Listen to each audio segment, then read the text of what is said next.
guys, long time no see. Thank you so much for coming and hanging out with me today. I know I've been gone from YouTube for about 6 to 7 weeks. I will quickly get into why, but if you are absolutely not interested in that, I will leave a timestamp down below for you to fast forward to. For those of you that are still with me, my mom passed away on December 8th. She had cancer. She was diagnosed over the summer. I got a text message from my sister a couple of days before Thanksgiving. I went to Georgia to be at her side, and on December 8th, she passed. It was horrible. The whole situation was absolutely terrible. I am still working on digesting it and getting through it. I've never suffered a loss like this in my entire life, and hopefully I never do again, because they just don't prepare you for this, man. It is rough pumpkins. With that being said, I do want to thank every single solitary one of you guys that reached out to me, sent me DMs, commented on YouTube, found me on Facebook, found me on Instagram, and just let me know that you were thinking of me and my mom. I got so much love and support that I wasn't expecting at all. It's probably the most personal thing I've ever gone through that I've shared on the internet. So I certainly wasn't thinking people were going to be rude to me in light of the circumstances, but you just can't prepare yourself for how kind total strangers on the internet can be sometimes. I know we talk about how horrible they can be, but people can be pretty amazing too, and you guys definitely were some of the most amazing people at that time. I really appreciate it. I would like to ask you guys to join me in a moment of silence for my mom.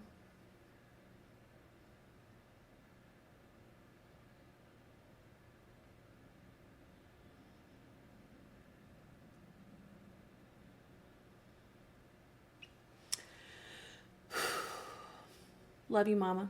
At a later time, I will do a live stream for charity for hospice. Hospice was extremely instrumental in helping my mom. I don't come from money. My parents don't have money. So hospice coming in the way that they did and helping her towards the end of her life and making her passing peaceful and comfortable was, I'm going to cry. No, I'm not.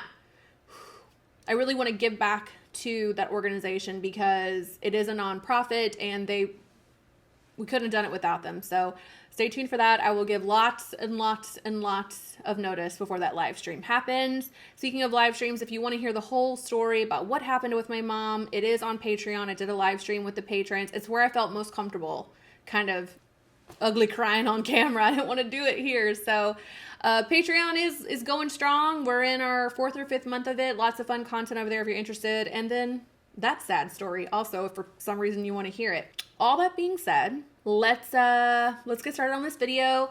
I wanted to do a video kicking off 2020 the right way, I think, which is to kind of tell you how last year went. We all know that I did a 2019 makeup no-buy. I feel like that is the thing right now. Everybody doing a 2020 no-buy. It's a conversation that started last year that, mark my words, is going to expand and continue to grow this year. I have a lot of theories on what's about to pop off in the beauty community. I'm working on a video about that as well, but I can only speak for myself. And if you are considering doing a 2020 no buy or a low buy or a no buy month, or just want to assess any habits you have that you don't think are serving you, then the next 2 videos are perfect for that. And in this one, I thought I would start off by telling you kind of the backstory, what I learned, all that kind of stuff, because I got tons of questions on it over the year. And then I asked you guys to send me some. So here are the most popular ones and some of my favorites also. The first question that I got the most was, what spurred all of this on? In other words, why did I decide to do a no buy anyway? This was the result of many years of kind of being over the beauty community, beauty related content. I was sick of the constant releases. It was just boring as shit to me at that point, and it had been for a while. And I had a pretty big realization that if I had to keep creating content the way that I was led to believe I was supposed to, in order to stay in the beauty community, that I would rather just quit. I was really considering going back to school or starting my freelance business back up, because this was not what I signed up for initially when I started my channel. I started YouTube because I learned a lot about makeup, and that influenced my life in a huge way and helped me start my business. And I wanted to share that love and teach and open conversations around it and just enjoy makeup for what it was. But it took a turn I want to say it started sometime around 2016 where things just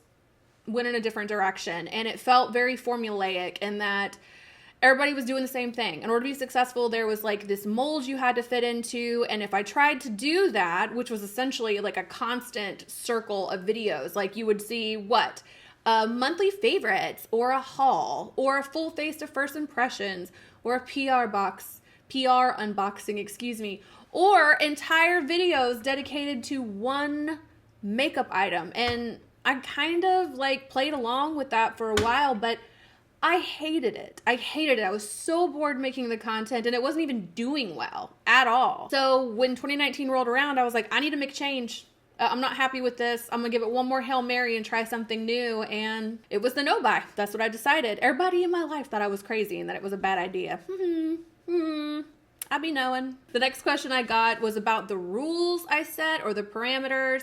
I will get more into rules later in the next video. I highly recommend you guys check the next one out as well. But just to quickly gloss over what the rules were for me, essentially if I ran out of something, I could rebuy it. And if I had a product that was not working for me and I had nothing else that was, which was a slim to none chance considering how much makeup I have, I did give myself permission to go buy something new.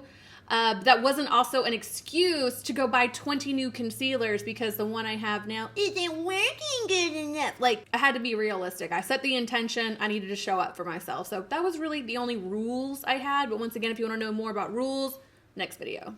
The next question I got a lot of was, did I switch makeup for skincare? Like, did I take my makeup shopping and just start getting really into my skin? Which, no, I didn't. And that's actually not related.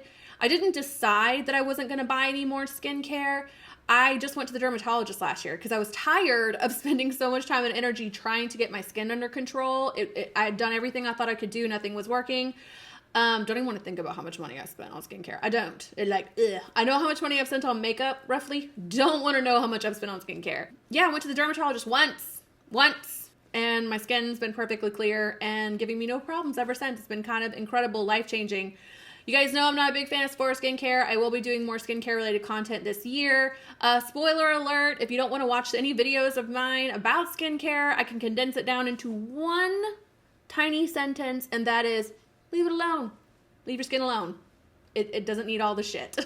So, no, didn't buy a lot of skincare. The next question I got was, did I transfer my makeup shopping to something else entirely? Side note, my iPad is down here on my table, so I keep looking down at it for my notes and my questions. I didn't transfer my love of shopping for makeup because I did not love shopping for makeup. Understand that. By the time I was done, I was done. It wasn't some white knuckle my way through this decision. It was a very intentional decision. But yeah, I didn't decide I was going to stop shopping altogether. Now, it did have a ripple effect. It did make me look at all matter of spending a little bit differently as a whole, but it just so happens that I also picked 2019 to be the year to like redo my entire wardrobe because I realized that all the years I was spending money on makeup, it was basically like a coping mechanism or something I was hiding behind, for the lack of a better word, because at some point, I couldn't tell you when because my weight has fluctuated so much over the past few years. I gained like 45 pounds. I was a much bigger size than I had ever been in my entire life. And it was almost like, and I said this in a video last year, that it was like makeup always fits. You know what I mean? I didn't want to buy clothes. I didn't want to learn how to dress my new body. I didn't want to deal with that. I didn't feel good about myself. So it was almost like instead of getting dressed every day and, putting on a nice outfit or, my best foot forward in any capacity, I would wear gym clothes and no makeup and put my hair in a bun. And if I was going to do anything, it was the same black jeans, over the knee boots, black tank top, and like a jacket. And I would put on lots of makeup and hair extensions. And I don't know, I didn't feel good about myself at all. I was just refusing to deal with something that was truly bothering me, which was my weight gain and my aversion to clothing as a result of said weight gain. So last year, I lost about 30 pounds. I think I lost about 30 pounds. Still got a little bit more to go. And I started buying new clothes. Like, I started working on my wardrobe, and I was taking everything I was learning about my nobuy and applying it to my wardrobe. Like, buying a whole new wardrobe in your 30s is kind of weird. Like, in your 20s, you're just so used to like Forever 21 and just whatever, all the trendy stuff. But when you get a little older, like, it's just a different experience completely. And I've enjoyed all of it. It's been so much fun. Long story short, no. I mean, I didn't transfer my love of makeup, or excuse me, my love of shopping for makeup to another thing. It just, there was a different goal that I was working toward. So maybe in a way it did distract me from wanting to buy makeup, but I still don't want to buy makeup. So I don't know what that tells you. The next question I got a lot of was what I did when I felt tempted, or was it difficult, or how did I deal with not wanting the new releases? It was the number one question I was asked last year, all year, but I'm going to be honest. This wasn't difficult at all. Not even a little bit. I can't speak for anyone else, but for me, this was as simple as saying I was going to do it, and then I did it. There is a book that Gretchen Rubin wrote a few years ago called The Four Tendencies, where essentially she breaks down 4 different personality types, if you will. And the idea is you fit in there somewhere, and whichever tendency you identify with says a lot about your motivations, what motivates you to do anything, or what motivates you not to do things. So I read this book, unrelated, just kind of was curious and picked it up, and I learned that I am a questioner. Now, the 4 tendencies are upholder, questioner, obliger, and rebel. And quickly, an upholder is very type A person, someone who's like, I said I was going to do it, so I'm going to do it. Doesn't matter if it makes any sense at all. Doesn't matter if it works for them. They said they were going to do it, so they're going to do it. A questioner has to like wrap their brain around something and really dissect, does this work for me? Is this what I want to do? Is there a better way to do it? And then and only then will they do it. An obliger is someone who essentially, like, you're not going to do things for yourself, but you'll do them from other people. So maybe you'd have a hard time going to the gym for yourself, but if somebody was counting on you to be there, you would definitely show up. And a rebel is just kind of anarchy. Like, for no rhyme or reason, except for just their need to be rebellious, they tend to shirk responsibilities or expectations, even ones they have for themselves. So I am definitely not a rebel. I am actually an upholder, questioner combo. In some ways, the 4 tendencies do they can intersect, and you might be a little of one and a little of another. It's not to say that everybody fits into one category, but questioners and upholders do tend to intersect a little bit, and that's what I am. So long story short, basically, knowing that about myself now, it's clear to me that all I needed was to figure out why I wanted to do this and get really, really clear on my why. And that's all I needed to know. Nothing tempted me after that at all. Now, once again, I will get into more practical tips and all that stuff in the next video if you are interested. But on its face, this just was not a difficult decision for me whatsoever. One of the questions I got that I really, really liked was, did the no-buy encourage or discourage creativity for everyday makeup in YouTube? It definitely didn't discourage it for everyday makeup, because I don't need creativity for that. Like, on an everyday basis, makeup to me is very utilitarian. There isn't a lack or abundance of creativity for me when it comes to everyday makeup, because I've always been very clear about my stance around makeup, in that it's to be used, it's for something, it's got a function, it's not just to hoard and look at on your vanity. So everyday makeup is just that to me. It's no different than everyday hair, everyday brushing my teeth. It's just part of grooming. So I don't really need to buy makeup to fuel that, and not buying it isn't going to diminish my interest in it either. But in terms of YouTube, yes, absolutely. The no-buy skyrocketed my creativity for YouTube. And that's got a lot to do with the fact that as I said in the beginning of the video, I was just so bored with the content that I had been seeing and the content that I had been creating. I initially thought I was going to start making content more in the wellness space, because after 2018, when I went through a lot of depression, I got very immersed in that, just trying to get through it. You know what I mean? And I had a lot to say. So that's where I thought I was going to go. But with the no-buy, I was like, let me just set the intention and let's just see what I want to talk about now that I've said that. So what ended up happening is I just started telling you guys what I had been thinking about for all those years, or I started telling you like what I was learning about. And I think it's actually beneficial, truthfully, if any of you guys watching this are content creators, whatever way you want to structure this, it doesn't have to be in the form of a no buy, but taking things away from yourself in the pursuit of creativity is one of the best things you can do. In that, when you have access to all the tools, all of the things, there is no room for creativity. I learned really quickly, I guess, how easy it is to make beauty related content the way most people do. It takes no skills to go down to Ulta and pick up a couple new releases and sit on camera and be like, oh, well, I like it because it's fluffier than any other. Like, that's not hard to do. I'm not saying it's not hard to be a YouTube creator. It is. It's a lot harder than you guys realize, I promise. But in terms of like the conversations you have around any particular topic, or the way you frame things, or the discussions you bring to the table, or the way that you shoot it, that is where the creativity comes into play. And not having brand new makeup to rely on for a video made me have to step out of my box and be like, what do I have to say? I've said it once, I'll say it 1,000 times. Shopping is not a personality. I will leave an article down below that kind of further solidifies my point. It's called How Constraints Force Your Brain to Be More Creative. I think if you are in the creative space or in content creation or just want to shake it up in general, try taking something away from yourself. Or better yet, try not running out and giving yourself something. See what happens if you can create something without it. Because you probably will make something way better without it than you ever would have with it. I'm just saying. Whatever the thing may be. But yeah, throughout this, I started learning about marketing and what goes into all of that and the psychology of sales and as a result, human psychology. And I started talking about beauty as a whole, not just makeup, but what is beauty? Who does it serve? Is this the patriarchy? Like, I am so excited to get more into that conversation. Trust me. It just opened my eyes and my mind to so many things, and I loved making the content, and you guys loved it too, because I grew like 70,000 subscribers in like 8 months. It was crazy. So to answer the question in the longest way possible, absolutely, it changed the way I look at YouTube and my creativity around it. Next question I got was, what did I learn / what was the big takeaway? The main thing I learned is that I will never doubt myself again, ever, because I was right. I was right for years. I knew I wasn't the only person who was over this shit. I knew I wasn't the only person who liked makeup and beauty, but like just wasn't willing to dedicate every second of their time and all of their money into the pursuit of it. I knew there were more people like me, and I was right.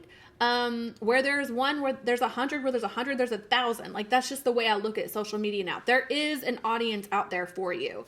And for me to have sat around for so many years and just mad about how lame it all was, but then continuing to just do the same thing everybody else was doing was so stupid. My husband jokes all the time that I'm psychic because I'm pretty good at looking at the behaviors of people, whether it's an individual or a group of people, and predicting what the next thing they're going to do is. And that's how I did this, essentially. I knew the tide was fixing to turn. I think it's about to turn even more. Like, I think 2020 is going to be a very interesting year in terms of what's going to happen to the industry, what the influencers are going to do. It's going to be fascinating, I think.